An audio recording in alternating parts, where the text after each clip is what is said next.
My most asked questions as a New York City registered nurse. Part 2. Rumors are not true. I am still not a girl. Stop asking. How long have I been working night shift?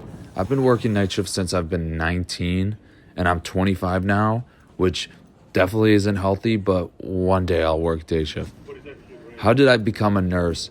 I went to community college, got my basic credits done, and got into an associate's nursing program, which took me 2 years, and then did my bachelor's online, which also took me 2 years, but that was easy, and my previous hospital paid for it.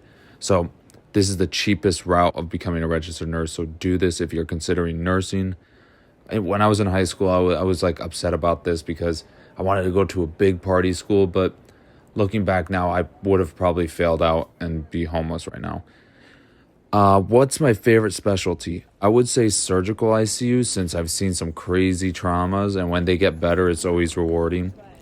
What's my favorite place to visit in New York City?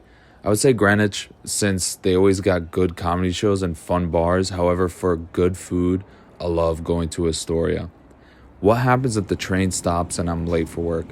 Thankfully, that has never happened to me, but if that ever happened, the MTA, the company that runs the subway, can give you a late excuse stating that the train was delayed due to whatever reason.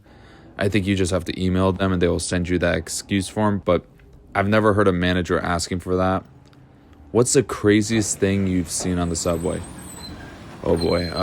Probably the craziest thing I saw was I was going to a Yankees game and I was on the subway and everything was normal until I noticed the guy sitting in front of me was wearing no shoes.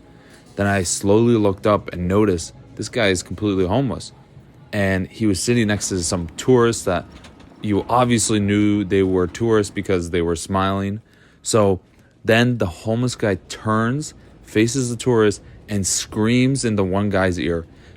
It was so loud. And he started taking off all his clothes.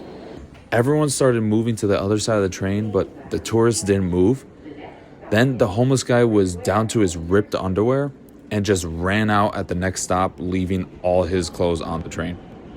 I guess he didn't feel like he wanted to do laundry, but if you have any other questions, let me know.